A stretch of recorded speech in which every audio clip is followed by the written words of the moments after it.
10 News begins right now with a breaking news alert.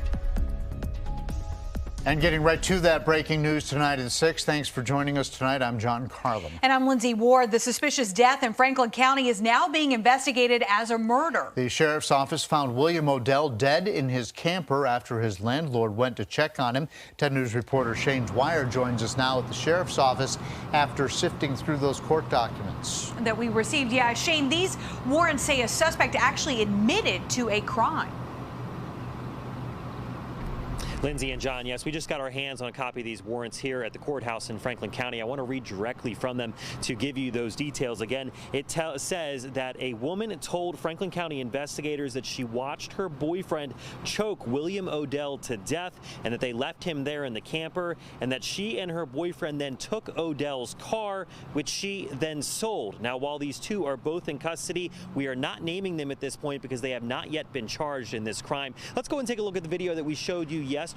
That was the scene of the crime there, the camper where Odell was staying in on Bethlehem Road just outside of Boone's Mill when this all started on Monday. We know that Odell had been reported missing by his son, who lives in West Virginia, and the son told police that he had been missing for more than 2 weeks. The warrant also states that someone anonymously called that son saying that, quote, someone is trying to sell me your dad's car. Now back out with us live here, the sheriff says that this investigation is not yet over. We hope to have more information tomorrow morning. Live in Rocky Mount, Shane Dwyer, 10 News, working for you. All right, switching gears now to your forecast. The rain has begun to let up, but that wasn't the case earlier this morning. Much of the day, we dealt with this wet weather out there. Chief Meteorologist Jeff Hanowich joins us now. So, Jeff, tomorrow it could actually feel more like winter outside. Yeah, it's going to feel like January or February out there for us as we head into Thursday, really even as we head into the day on Friday. And it's all because of this front moving through here right now. You'll notice that we do have some light showers extending from Rockbridge County south into Franklin County, a little more rain into parts of Charlotte and Halifax counties. We've got more rain situated to the west. Notice Kentucky and West Virginia. We're not done with the rain yet, even in the mountains where you're dry right now. We're going to have more scattered showers pushing in here a little bit later on this evening. And yes, because we're going to turn colder, some of those rain showers may change over to some snow showers towards the mountains here after, say, 1, 2 o'clock in the morning. So we're also watching the wind, too. It's going to be an active 24 hours worth of weather. We've got a wind advisory in effect 8 p.m. tonight through 8 p.m. Thursday. Sustained winds expected tonight into tomorrow, 15 to 30 miles per hour, gusting 30 to 50 miles per hour. This wind advisory in effect for areas along and to the west of the parkway. Where's my trash can? Well, it could very well be in your neighbor's yard come tomorrow morning. So if you do have that outside, it might be a good idea to take that and put it in your garage tonight. But otherwise, it may be a yard away tomorrow because these winds, again, mean business for us tonight into Thursday. Certainly going to be a very gusty time for us on Thursday. Again, winds over 45, 50 miles per hour. Could still have some wind gusts over 25 to 30 miles per hour on Friday. And then by Saturday, I think the winds are going to subside somewhat, maybe having a couple of gusts over 15 to 20 miles per hour. Moral of the story here is winds are going to be strong here for the better part of the next 2 days. John. All right, thank you, Jeff. Well, a man's in the hospital fighting for his life tonight after this crash. Take a closer look at this. It sent him and his car into a creek with the car overturned. 10 News reporter Tim Harfman is live tonight. He's along Route 460. This is right near the Campbell-Bedford County line. Tim, what happened?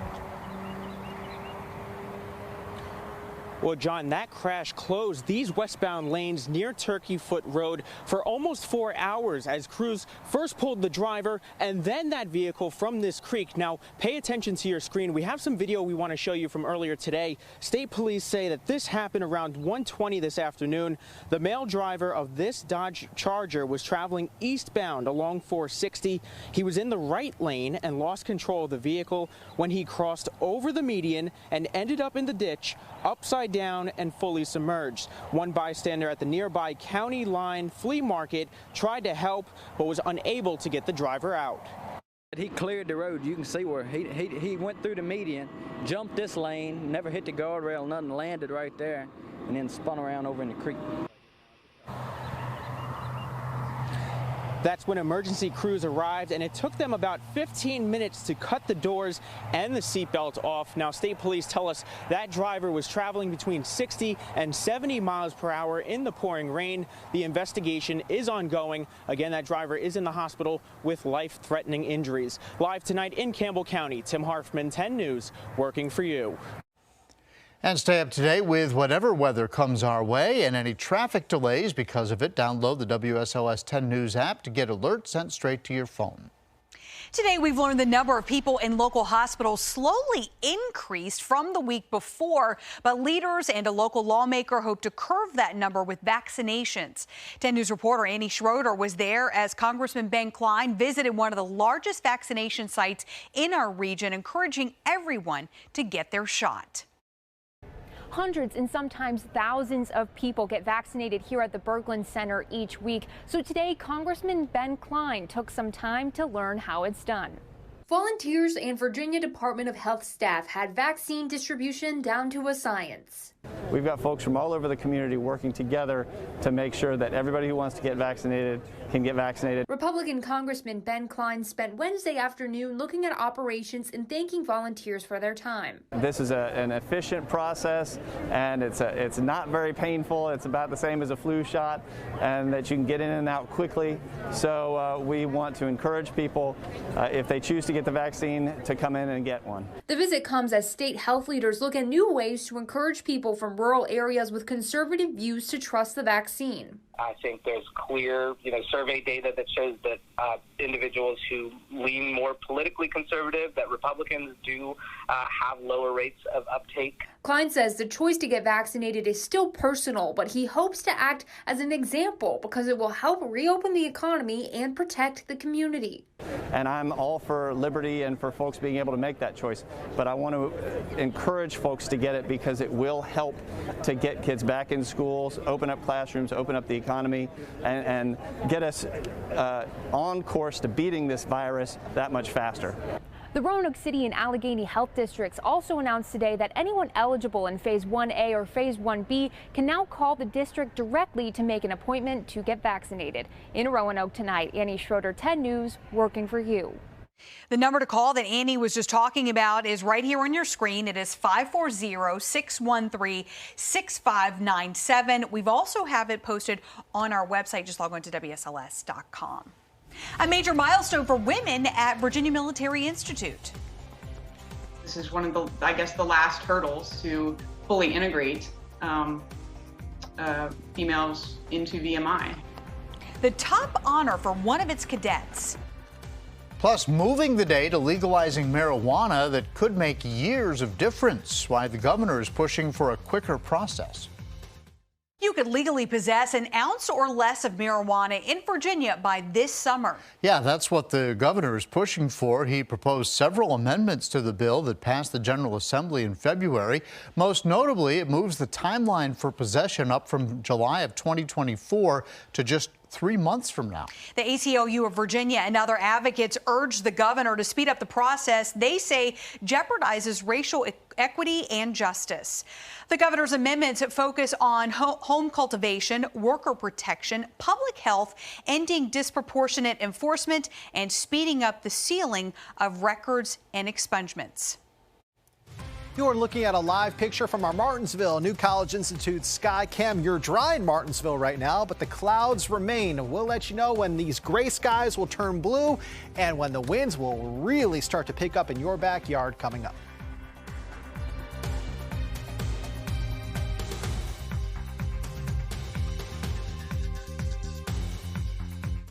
Amid calls for change, an historic moment at VMI. Yeah, the school just chose the first female cadet to hold the highest ranking student position on post. New tonight at 6, 10 News reporter Lindsay Kennett has the story. For the first time in its 182 years, Virginia Military Institute chose a female cadet to hold the highest ranking position a student can earn. Cadet Casey Meredith was named Cadet First Captain and Regimental Commander. I mean, she's a superstar. Laura Chambers, the first female alumnus appointed to the VMI Board of Visitors, says she's thrilled. And this is one of the, the last hurdles to fully integrate females into VMI. Chambers says as a female cadet, she wanted to be treated the same as the men and knows that Meredith earned the role and earned the respect of her peers. VMI Director of Communications, Colonel Bill Wyatt, says it's a lengthy application process. Cadets are scrutinized, and Meredith came out on top. We take a look at academics, we take a look at military, we take a look at interactions between the cadets and the housekeepers and the dining staff. She'll be the military commander of the Corps of Cadets, responsible for their training, appearance, discipline, health, welfare, and morale. VMI's been under the microscope in a push for diversity, equity, and inclusion. Early results from an independent investigation into the school detail that members across the VMI community said discrimination and treatment of female cadets may be more concerning than conditions for racial minorities. Chambers says, man or woman, Meredith's the best choice for the job. I think she earned it organically and is well deserved. She is the best of the best. In Lexington, Lindsay Kennett, 10 News, working for you. Of course, it's only been in the last 26 years that women have been able to attend VMI. As one of the first women to graduate, Delegate Jennifer Carroll Foy says, I'm proud of the progress we have made, but recognize that there is still much work to be done as we fight for Virginia, where everyone, no matter their gender, has the opportunity to thrive. Your local weather authority, always watching and tracking for you from the JES Weather Center. It is not nearly as wet right now as it was just, say, 6 hours ago.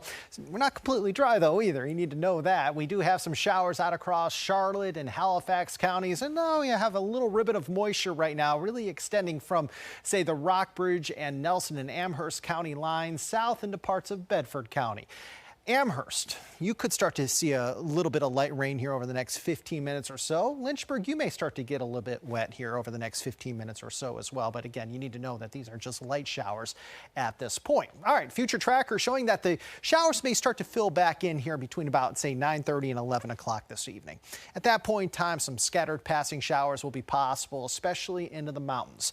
Look what happens by around 1, 2 o'clock in the morning. We start to see some snow showers perhaps mixing in out across parts of the NRV and Highlands. Not going to amount to that much. If we do get a light accumulation across southwest Virginia, highest probability of that would be, say, towards Mount Rogers, which of course is the highest point in Virginia, and maybe even Mountain Lake. You could see a very light coating. But again, some of us will see snowflakes in the mountains tonight, but they're not going to amount to much. You notice at 2 a.m. while the mountains see a couple of snow showers farther east, it's just plain old rain showers, and we're done with this storm system as far as the precipitation is concerned by around 7, 8 a.m. on Thursday. After that, skies turn mostly sunny, but don't be fooled by the sun tomorrow. It's going to be cold outside. The high temperature for the 24-hour period we call Thursday will be reached at midnight tonight. And then throughout the course of the day tomorrow, temperatures are mainly going to be in the 40s with some areas failing to get out of the 30s. It is going to feel like winter outside for us Thursday, really even as we head into Friday. Friday also going to be a day where we're mainly sunny. Friday we'll probably see a little more sunshine than even what we see outside for tomorrow.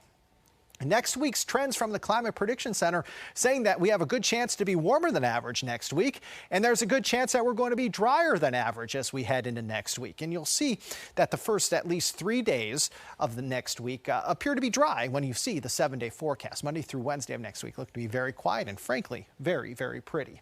It is 63 right now in Lynchburg, 64 Roanoke, 62 Martinsville, also South Boston, Blacksburg 2. It's 60 in Wytheville. Your hourly planner showing again temperatures falling into the upper 40s by around 2 a.m. We stay anywhere between about 41 and 45 for much of the day tomorrow. In the mountains, Highlands, New River Valley, you may stay in the 30s for much of the day tomorrow. And oh, by the way, by Friday morning, we're looking at lows ranging anywhere between 21 and 29. So do not plant yet.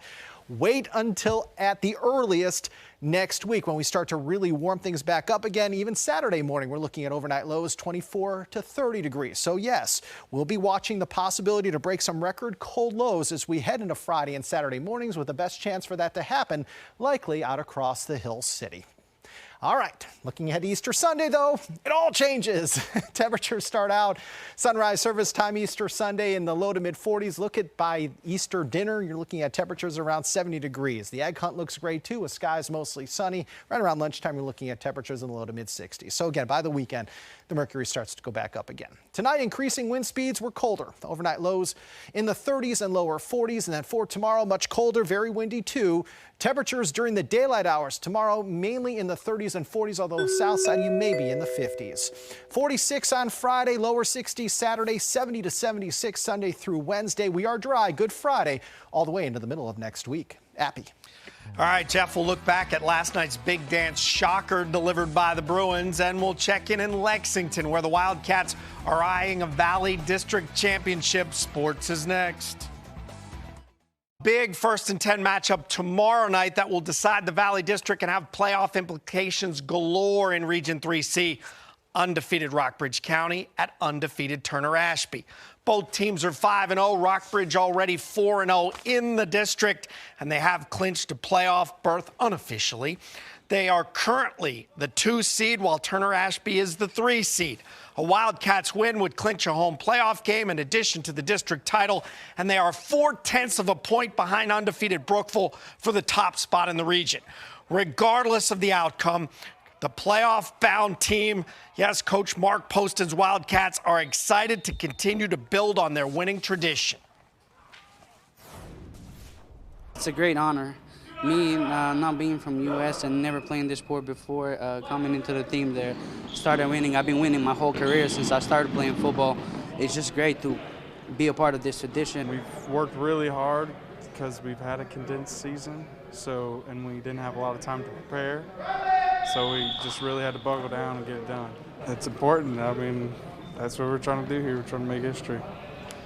Couple of Thursday and Saturday games, but of course a full slate Friday night, 1st and 10 at 11:10. News and notes for you. Boogie Basham of Northside runs a 4.59 at the pro day. He's 6'5", 285. And yes, he's a projected first-round pick.